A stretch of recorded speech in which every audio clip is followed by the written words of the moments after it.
Welcome back students. देखो, इस series में हम लोग वापस लौटे हाइजेनबर्ग अनसर्टेनिटी प्रिंसिपल को लेकर। ठीक, देखो ये जो प्रिंसिपल है, ये प्रिंसिपल डी ब्रोगाई कॉन्सेप्ट को प्रायोरिटी दे रहा है। डी ब्रोगाई कॉन्सेप्ट क्या है कि इलेक्ट्रॉन जो है उसके अंदर पार्टिकल नेचर के अलावा वेव नेचर भी प्रेजेंट, और अगर वेव नेचर प्रेजेंट है, जैसा कि तुम देखे डी ब्रोगाई इक्वेशन में lambda is equal to H by M V में mass of electron is very very less 9.1 into 10⁻31 kg। ये बहुत छोटा मास। जब मास बहुत छोटा होगा, बहुत ज्यादा छोटा, तो लैम्डा का वैल्यू हाई होगा, और अगर लैम्डा का वैल्यू हाई है इसका मतलब वेव का कैरेक्टर है।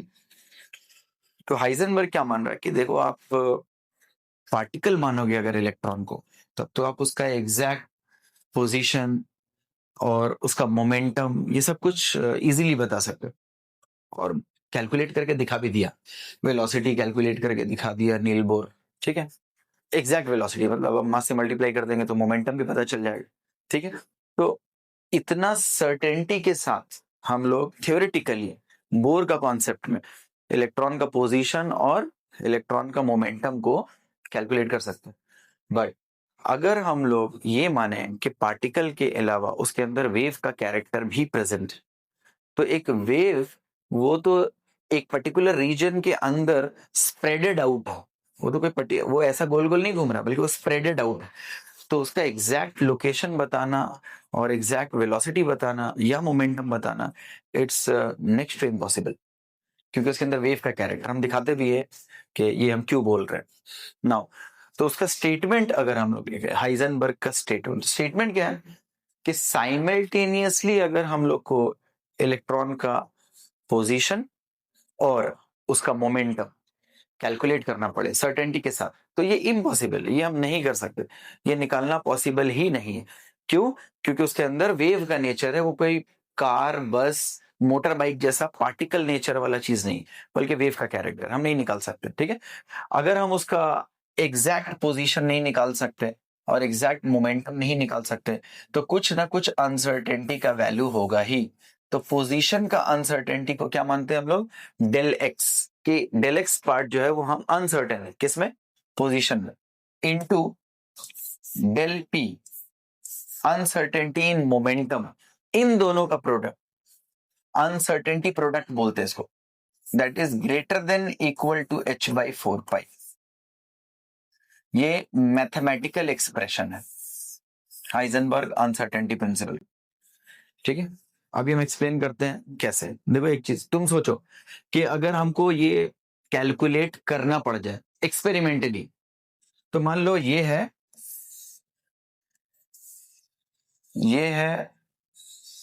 मेरा सोर्स। हम यहां से पता करना चाहते हैं कि इलेक्ट्रॉन जो है वो कहां प्रेजेंट है। मान लो 3 डायमेंशन में इलेक्ट्रॉन यहां प्रेजेंट इस जगह पे। ठीक है, इस जगह पे एक इलेक्ट्रॉन प्रेजेंट ना। अगर इस इलेक्ट्रॉन को मेरे को देखना है, I want to see that electron, अगर तुमको देखना है उस इलेक्ट्रॉन को, तो हमको इसके ऊपर एक लाइट फॉल करना पड़ेगा जिससे वो विजिबल हो। एक लाइट गिराना पड़ेगा। अब मान लो एक लाइट, एक नॉर्मल लाइट अगर हम इसके ऊपर भेज रहे हैं, तो एक इलेक्ट्रोमैग्नेटिक रेडिएशन अगर तुम इसके ऊपर भेजते हो, तो कैसे? इस टाइप का रेडिएशन, एक इलेक्ट्रोमैग्नेटिक रेडिएशन जैसे करके क्रॉस की, हम लोग देखेंगे ये इलेक्ट्रोमैग्नेटिक रेडिएशन इसके इंटरैक्शन में भी नहीं आएगा, इलेक्ट्रॉन से इंटरैक्ट तक नहीं करेगा। क्यों? क्योंकि एक इलेक्ट्रोमैग्नेटिक रेडिएशन, मान लो एक नॉर्मल लाइट, व्हाइट लाइट, इन सब का जो वेवलेंथ होता है, ये वेवलेंथ का डायमेंशन इलेक्ट्रॉन के डायमेंशन से बहुत बड़ा है, काफी बड़ा है। इलेक्ट्रॉन को बिना इंटरैक्ट किए ही वो निकल गया, तो हम उसका पोजीशन कहां से बता पाएंगे? क्योंकि वो काफी बड़ा वेवलेंथ वाला लाइट है। जो भी नॉर्मल लाइट, ट्यूब लाइट अगर हम लोग विजिबल हो जाएंगे, इलेक्ट्रॉन नहीं होगा। इसके अंदर भी इलेक्ट्रॉन प्रेजेंट है, क्या दिखेगा लाइट जलाने से? नहीं। क्यों? क्योंकि जो लाइट इस पे फॉल कर रहा है उसका वेवलेंथ क्या, काफी बड़ा है। अब अगर तुम्हारा माइंड में ये सवाल आ रहा है, ठीक है, तो हम लोग ऐसा लाइट नहीं गिराएंगे, कम वेवलेंथ वाला लेते हैं। चलो ठीक है, इसको देखने के लिए हमको कैसा वेवलेंथ वाला लाइट गिराना पड़ेगा? ऐसा, मान लो इस टाइप का वेवलेंथ। अब पॉसिबल है?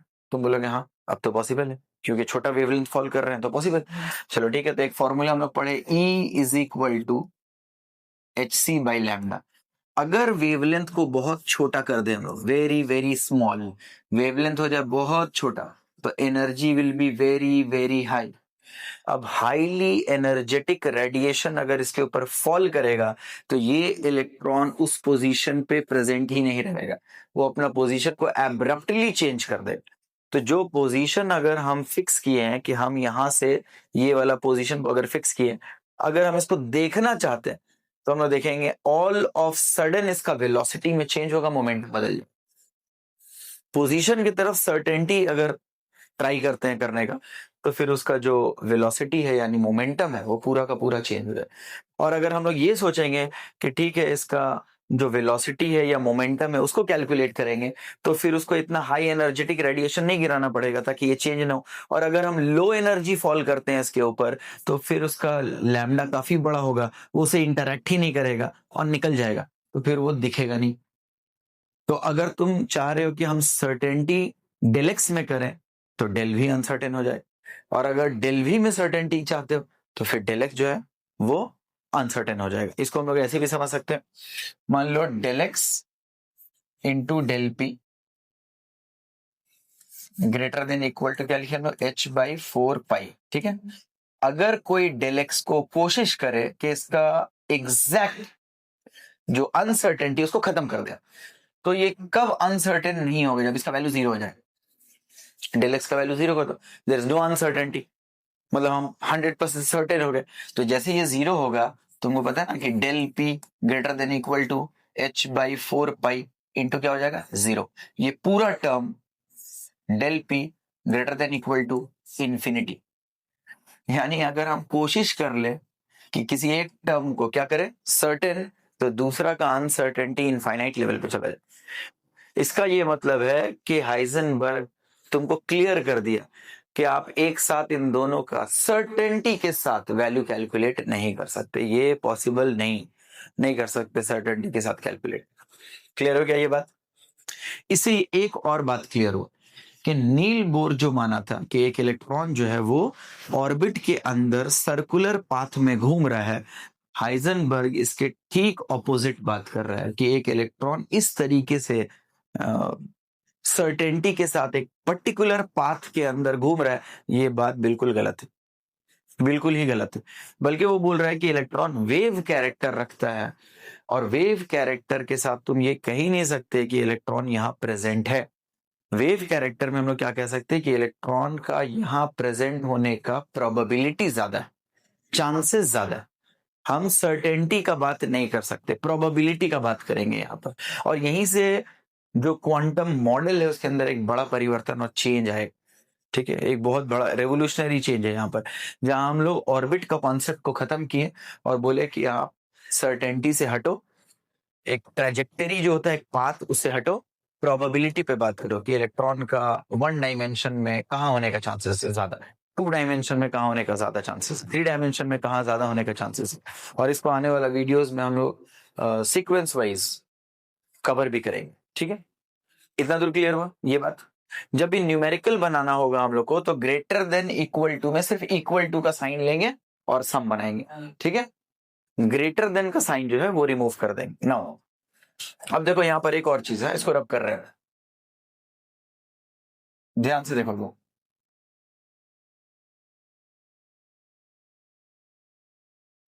देखो ये जो इक्वेशन है del X into del P greater than equal to H by 4 pi, इसको हम और भी कैसे लिख सकते हैं, del X into del P का मतलब होता है अनसर्टेनिटी इन मोमेंटम, तो मास इंटू डेल वी ऐसे लिखा है, मास इंटू वेलोसिटी को बोलते हैं ना मोमेंटम, तो mass into uncertainty in velocity ये भी लिख सकते हैं greater than equal to H by 4 pi.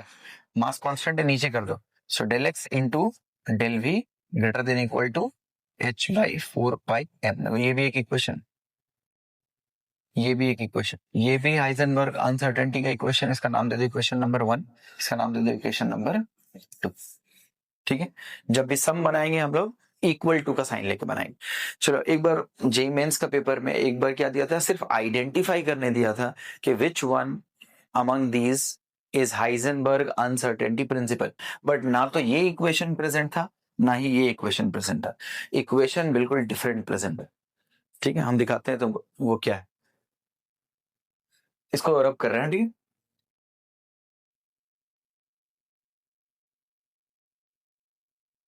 देखो, एनर्जी को हम लोग ऐसे लिख सकते हैं, force into displacement. Both the side dimension same है। देख लो, एनर्जी का जो डायमेंशन आएगा, फोर्स इनटू डिस्टेंस का जो डायमेंशन आएगा, फिजिक्स में बोले हम लोग, ये दोनों का डायमेंशन सेम है। तो डायमेंशन वाइज ये दोनों सेम चीज है। Now energy is equal to, force की जगह लिख सकते हैं mass into acceleration into x. Newton का सेकेंड लॉ पढ़ते हैं, p is equal to M into a. तो मास इंटू एक्सेलरेशन फोर्स की जगह पुट कर दिए। और E is equal to M into acceleration का मतलब क्या होता है, v बाई टी, वेलोसिटी जो पर यूनिट टाइम निकालते हैं हम लोग। ठीक है, rate of change of velocity निकालते हैं हम लोग। अब देखो, ये जो t इधर मल्टीप्लाई कर दो, तो E into T is equal to M into V into X लिख सकते हैं। और E into T is equal to M into V का मतलब क्या होता है, मोमेंटम। से लिख सकते हैं P into X. Both side uncertainty का जो साइन है वो लेते हैं, तो delta E into delta T is equal to delta P into delta X. ये इक्वेशन ध्यान से देखो। अब बताओ मेरे को, हाइजेनबर्ग अनसर्टेनिटी प्रिंसिपल में हम क्या पढ़ते हैं, del X into del P greater than equal to H by 4 pi. ये हाइजेनबर्ग अनसर्टेनिटी प्रिंसिपल। ठीक है, इसकी जगह पर del X into del P की जगह क्या पुट कर सकते हैं, del E into del T. यहां लिख दो del E into del T greater than equal to H by 4 pi. देखो, this equation is also known as Heisenberg uncertainty principle. यानी अनसर्टेनिटी इन एनर्जी और अनसर्टेनिटी इन टाइम, ये भी at a time calculate नहीं किया जा सकता। ये मेंस का क्वेश्चन है, प्रीवियस ईयर में तुमको मिल जाए। Got it. चलो, यहां से एक और चीज तुमको दिखाता है, बड़ा इंपॉर्टेंट, उसको रब कर रहे हैं। होप कि तुम सब नोट्स बनाते रह रहे होगे ना। देखो, एक न्यूक्लियस, सिर्फ न्यूक्लियस का बात करें, मान लो ये न्यूक्लियस, ये न्यूक्लियस का जो डायमेंशन होता है, इसका डायमेंशन 10⁻⁻15 मीटर के करीब करीब होता है, फर्मी में लेते हैं हम लोग। ठीक है, ये न्यूक्लियस का डायमेंशन। अगर तुमको ये प्रूव करना हो कि एक इलेक्ट्रॉन न्यूक्लियस के अंदर नहीं रहता है, इलेक्ट्रॉन न्यूक्लियस के अंदर नहीं रहता है, वो बाहर रहता है, इसको प्रूव करना है, तो हम लोग पोजीशन ऑफ इलेक्ट्रॉन, यानी उसका जो अनसर्टेनिटी का मैक्सिमम वैल्यू है, वो कितना ले सकते हैं, 10⁻⁻15 मीटर। तो मैक्सिमम अनसर्टेन कितना हो पाओगे, मैक्सिमम जो उसका डायमेंशन, न्यूक्लियस का जो डायमेंशन है, उतना मैक्सिमम अनसर्टेन हो पाएंगे आप। ठीक है, यानी उसके, अगर हमको प्रूव करना है इलेक्ट्रॉन उसके अंदर एग्जिस्ट नहीं कर रहा है, तो तुम अनसर्टेनिटी का वैल्यू को, पूरा का पूरा वैल्यू को अनसर्टेन मान लो। और देखो यहाँ पर, अगर हम डेल एक्स का ये ले, तो according to Heisenberg uncertainty principle, del X into del P is equal to H by 4 pi greater than equal to H by 4 pi. ठीक है, न्यूमेरिकली देखोगे यहां पर, और del X into M into del V greater than equal to H by 4 pi, और यहां से del X into del V greater than equal to H by 4 pi M. ठीक है, और यहां से del V greater than equal to H by 4 pi M into del X del V greater than equal to H का जगह 6.626 into 10⁻⁻34, 4 into pi की जगह 22/7, मास है 9.1 इंटू 10⁻⁻31 kg, और डेल एक्स अनसर्टेनिटी का मैक्सिमम लेवल उसका डायमेंशन के बराबर ले। इसको जब तुम सॉल्व करोगे, तो डेल वी का ग्रेटर देन इक्वल टू जो वैल्यू आएगा, वो लगभग 5.8 इंटू 10⁻10 मीटर पर सेकंड के बराबर है। अनसर्टेनिटी इन वेलोसिटी का ये वैल्यू, तुम हमको बताओ लाइट का वेलोसिटी कितना होता है? 3 × 10⁸ मीटर पर सेकेंड। और अकॉर्डिंग टू एल्बर्ट आइंस्टाइन कोई भी पार्टिकल का वेलोसिटी लाइट के वेलोसिटी से ज्यादा हो ही नहीं सकता। यहां अनसर्टेनिटी इन वेलोसिटी का वैल्यू लाइट का वेलोसिटी से भी ज्यादा आ गया। जब लाइट का वेलोसिटी से ज्यादा वेलोसिटी पॉसिबल ही नहीं है, यहां तो अनसर्टेनिटी का वैल्यू आया कितना? लाइट का वेलोसिटी से ज्यादा। इसका मतलब है कि ये इम्पॉसिबल है, ये हो ही नहीं सकता, ये कंडीशन फुलफिल हो ही नहीं सकता। तो फिर ये भी कंडीशन फुलफिल नहीं हो सकता कि इसके अंदर हम लोग उसको ढूंढे। इसके अंदर तुम ढूंढोगे इलेक्ट्रॉन को तो वो नहीं मिलेगा। जैसे ये इम्पॉसिबल है, वैसे ये अनसर्टेनिटी का वैल्यू न्यूक्लियस के अंदर का रीजन जहां इलेक्ट्रॉन ढूंढ रहा वो भी इम्पॉसिबल, वो भी नहीं हो सकता। बोलो क्लियर हो?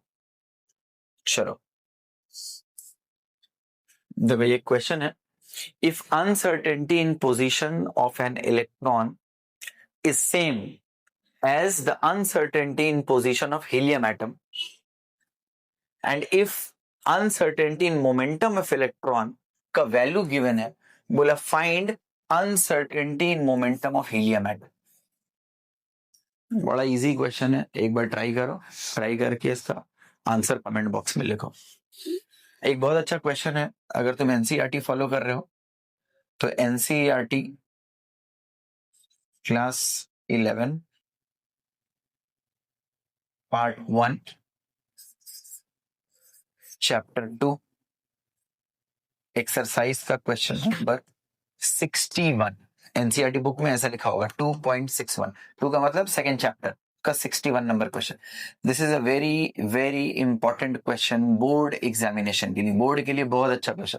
ठीक है, पहले तो एंट्रेंस में भी ऐसा ही क्वेश्चन आता था, आजकल बोर्ड लेवल के लिए ये एक बेहतरीन क्वेश्चन है। एनसीईआरटी में हाइजेनबर्ग पे एक ही क्वेश्चन प्रेजेंट। ठीक है, होप कि ये वीडियो तुमको समझ आया होगा। हम लोग फिर से कंटिन्यू करेंगे ये क्वांटम मैकेनिकल मॉडल को लेकर आगे, और श्रोडिंगर वेव इक्वेशन में एंटर करेंगे। ये एक डिफिकल्ट पार्ट है, सिर्फ समझने के लिए नहीं, समझाने के लिए भी। आई विल ट्राई, हम अपना बेस्ट कोशिश करेंगे कि श्रोडिंगर वेव इक्वेशन को डिटेल में बताएं, काफी ज्यादा डिटेल में, एंड तुमको बात समझ में आएगा। ठीक है, चलो मिलते हैं नेक्स्ट वीडियो में। जय हिंद।